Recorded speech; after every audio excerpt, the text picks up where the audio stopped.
السلام علیکم ورحمۃ اللہ وبرکاتہ۔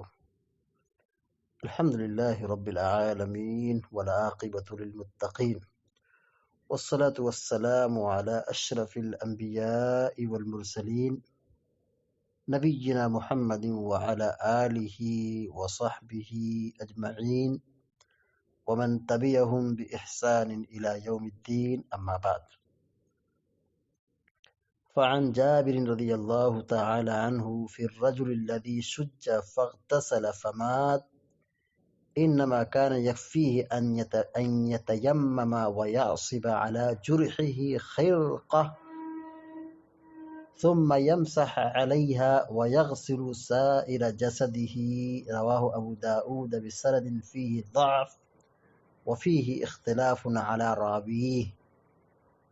بلوغ المرام من ادلت الاحکام کی حدیث نمبر 116 ابھی آپ کے سامنے پڑھی گئی ہے۔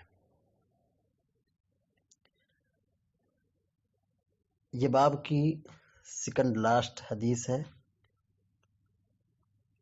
اور سند کے اعتبار سے یہ روایت ضعیف ہے، اور اس کے بعد جو آنے والی روایت ہے 117 نمبر کی، اور یہ باب کی آخری روایت ہے، وہ بھی حدیث ضعیف ہے۔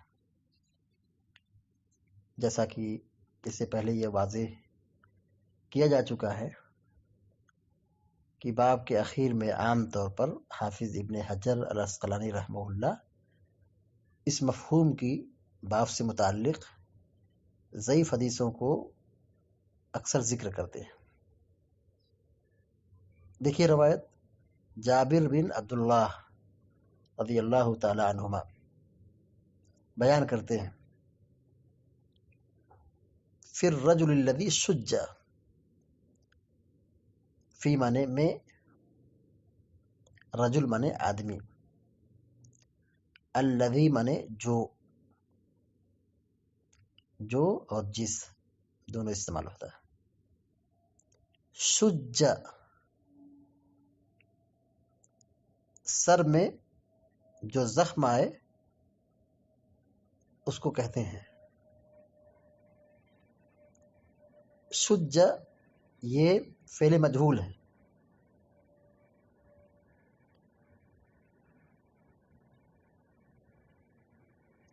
شج زخم لگا، زخمی ہوئے، مجہول کا صیغہ۔ فاغتسل فمات، اغتسل یغتسل معنی ہوتا ہے غسل کرنا، فاغتسل تو انہوں نے غسل کیا، فمات تو وہ مر گئے، مات یموت مانے مرنا، وفات پانا، فمات وہ وفات پا گئے، انتقال کر گئے، مر گئے۔ انما كان يكفيه ان يتيمم ويعصب على جرحه خرقة ثم يمسح عليها۔ انما كان يكفيه، انما مانے بے شک کی، انما مانے یقیناً بے شک، کانا مانے ہونا، اور ایک معنی ہوتا ہے تھا۔ یکفی، کفا یکفی مانے کافی ہونا، کفا یکفی کافی ہونا، انما کان یکفی ہی ان کو کافی ہو جاتا۔ ان یتیمم،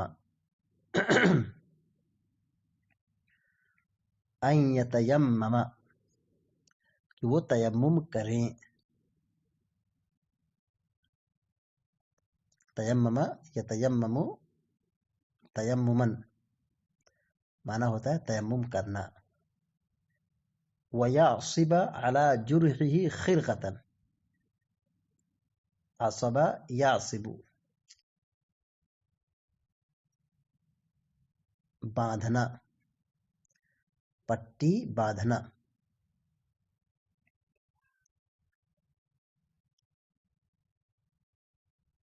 علی جرحہ، علی منے پر، جرح منے زخم، علی جرحہ اپنے زخم پر، علی جرحہ اپنے زخم پر، خرقہ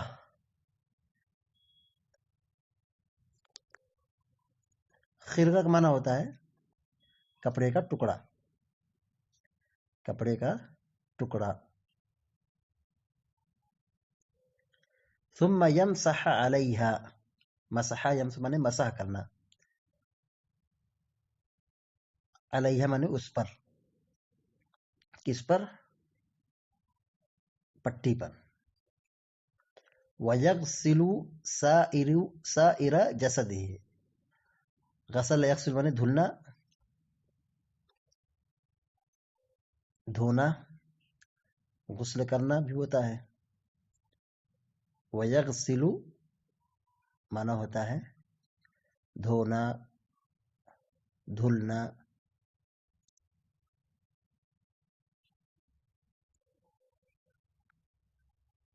سائر مانے تمام، سائر مانے تمام، سارا۔ جسد مانے جسم۔ ترجمہ دیکھیے، حضرت جابر رضی اللہ تعالی عنہما بیان کرتے ہیں،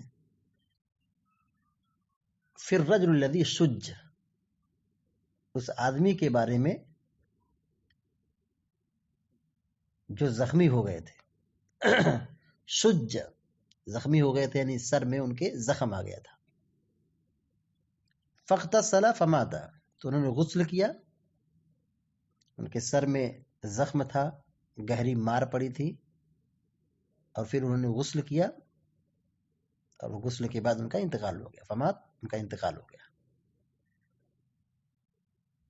اور پھر جب یہ واقعہ نبی صلی اللہ علیہ وسلم کو بتایا گیا کہ ایسا ایسا ہوا ہے، تو آپ نے کیا کہا؟ انما کان یکفیہ ان یتیمم، ان کے لیے اتنا ہی کافی تھا، انما کان یکفیہ، ان کو کافی ہو جاتا، ان کو کافی ہو جاتا ہے۔ کیا کافی ہو جاتا؟ ان یتیمم، کہ وہ تیمم کر لیں، وہ تیمم کر لیں، ان کو غسل کی ضرورت نہیں تھی کہ وہ تیمم کر لیں۔ وَيَعْصِبَ عَلَى جُرْحِهِ خِرْقَةً، وَيَعْصِبَ اور پٹی باندھ لیں، عَلَى جُرْحِهِ اپنے زخم پر، خرقتاً کپڑے کا ٹکڑا، یعنی اپنے زخم پر مضبوط پٹی باندھ لیں، مضبوط پٹی باندھ لیں۔ ثم یمسح علیہا، پھر اس پٹی پر مسح کر لیں، یعنی جہاں زخم لگا ہے وہاں پٹی باندھ لیں اور اس کے اوپر ہاتھ پھیر لیں، مسح کر لیں، یعنی اس حصے کو دھلنے کی ضرورت نہیں تھی، بس پٹی پر مسح کر لیتے، یہ ان کو کافی ہو جاتا۔ انما کان یکفیہ ان یتیمم، ان کو کافی ہو جاتا، ان یتیمم کی وہ تیمم کریں، یعنی تیمم کر لیں، ان کو غسل کی ضرورت نہیں تھی۔ وَيَعْصِبَ عَلَى جُرْحِهِ خِرْقَةً، کہ وہ اپنے زخم پر مضبوط پٹی باندھ لیں۔ ثم یمسح علیہا، پھر اس پر مسح کر لیں۔ وَيَغْسِلُ سَائِرَ جَسَدِهِ، اور پھر بقیہ بدن کو دھو لیتے، بقیہ پورے جسم پر پانی بہا لیتے، گرا لیتے، نہا لیتے، جہاں پہ زخم لگا وہاں پر پانی نہ لگاتے، نہ گراتے، نہ دھلتے، اس کو محفوظ بچا کے رکھتے، بقیہ جسم پہ حصے پر پورا پانی بہا لیتے، ان کے لیے کیا ہوتا؟ یہ کافی ہو جاتا۔ رواہ ابو داؤد، ابو داؤد نے اس حدیث کو بیان کیا ہے، امام ابو داؤد نے اس کو اپنی سنن میں بیان کیا ہے، بسند فیہ ضعف، ایسی سند کے ساتھ جس میں کیا ہے؟ کمزوری ہے، یعنی روایت سند کے اعتبار سے کمزور ہے۔ وفیہ اختلاف علی راویہ، اور مزید یہ بھی ہے کہ اس میں اس کے راویوں میں بھی اختلاف ہے۔ وفیہ اختلاف، اختلاف من اختلاف، اور اس میں یعنی حدیث کی سند میں اختلاف ہے، علی راویہ، اس کے راویوں میں، یعنی حدیث کی سند ضعیف ہے۔ مزید یہ کہ اس کی جو سند میں راوی ہیں، بیان کرنے والے ہیں، وہ کیا ہے؟ اس میں اختلاف ہے۔ اختلاف کی نوعیت کیا ہے؟ اس راوی کا نام عطا ہے، یعنی جس کے بارے میں اختلاف ہے ان کا نام کیا ہے؟ عطا ہے. اس سے جابر کے حوالے سے بھی مروی ہے اور ابن عباس سے بھی مروی ہے. ایک اختلاف یہ ہو گیا. وفیہ اختلاف علی راویہ، مطلب ایک نسخہ میں راویہ کی جگہ پہ کیا ہے؟ فیہ اختلاف علی رواتہ، فیہ اختلاف علی رواتہ، راوی کی جگہ پہ ایک کتاب میں ایک نسخے میں روات کا لفظ ہے. روات کا مطلب یہ ہوا کہ اس کے راویوں میں اختلاف ہے، یعنی عطا کے نیچے، یعنی عطا کے جو شاگرد ہیں شاگردوں میں بھی اختلاف ہے، ان کے شاگردوں میں بھی اختلاف ہے. معلوم یہ ہوا کہ یہ جو روایت ہے کہ آپ صلی اللہ علیہ وسلم نے ان کو پٹی باندھنے اور تیمم کرنے اور پورے جسم پانی بہانے کا جو حکم دیا، یہ سند اور متن دونوں اعتبار سے کیا ہے؟ ضعیف ہے. سند اور متن کے اعتبار دونوں کیا ہے؟ روایت کیا ہے؟ ضعیف ہے، مطلب قابل عمل نہیں ہے. حدیث جو ضعیف ہوئی ہے، یعنی ابو داؤد کی جو روایت ضعیف ہے، یعنی امام ابو داؤد رحمہ اللہ نے جو روایت بیان کی ہے، حافظ ابن حجر کہتے ہیں کہ بسند فیہ ضعف، اس کے اندر جو ضعف ہے، ضعف کی وجہ یہ ہے کہ اس میں ایک ایسے راوی ہیں زبیر بن فری، زبیر بن فری،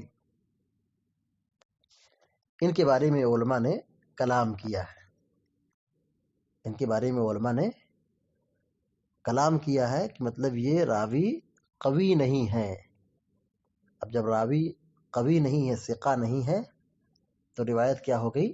ضعیف ہو گئی، روایت ضعیف ہو گئی.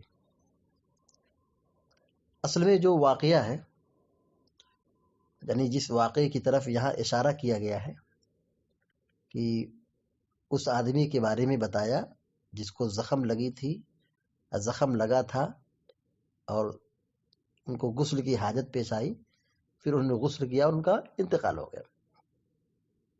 اس واقعے کی تفصیل یہ ہے کہ صحابہ اکرام ایک سفر میں تھے، جہاد کے سفر میں تھے، تو ایک بھائی کو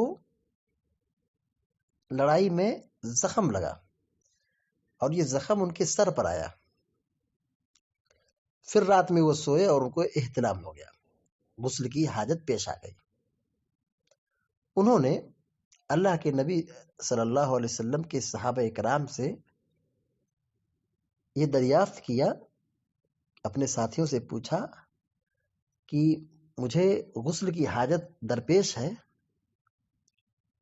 اب بتاؤ کہ میرے ساتھ یہ مجبوری ہے کہ سر پر زخم آیا ہے، تو کیا ایسی حالت میں میرے لیے کوئی رخصت ہے کہ میں غسل نہ کروں؟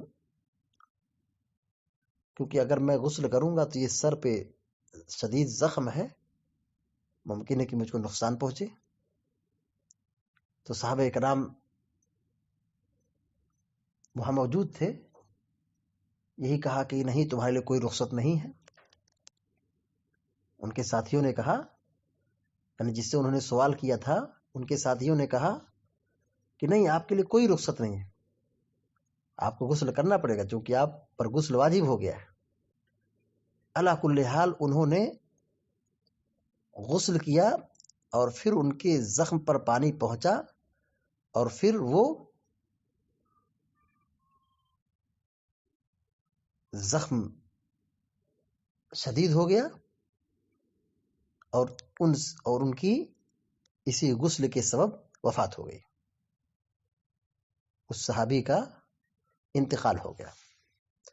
نبی کریم صلی اللہ علیہ وسلم کے پاس تشریف لائے اور اس واقعے کو لوگوں نے بیان کیا. آپ صلی اللہ علیہ وسلم نے بہت پھٹکارا، کہا ان لوگوں نے تو اسے قتل کر دیا، اللہ کی مار ہو ان پر. جب انہیں مسئلے کی نوعیت کا علم نہیں تھا تو انہوں نے سوال کیوں نہیں کیا؟ جہالت کا علاج یہی سوال کرنا ہے، دریافت کرنا ہے۔ پیارے نبی صلی اللہ علیہ وسلم نے ان لوگوں کی سخت مذمت بیان کی جن لوگوں نے مس گائیڈنگ کر دی تھی، غلط مشورہ دے دیا۔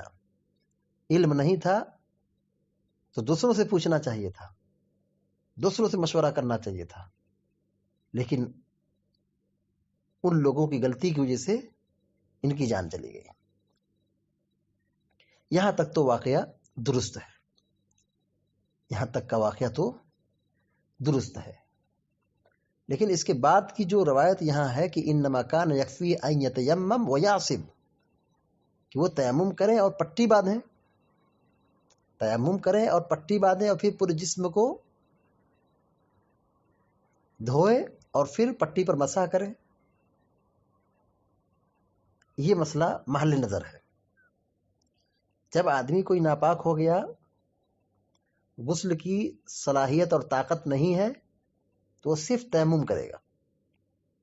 وہ کیا کرے گا؟ صرف تیمم کرے گا، اور وہ کیا ہو گیا؟ پاک ہو گیا۔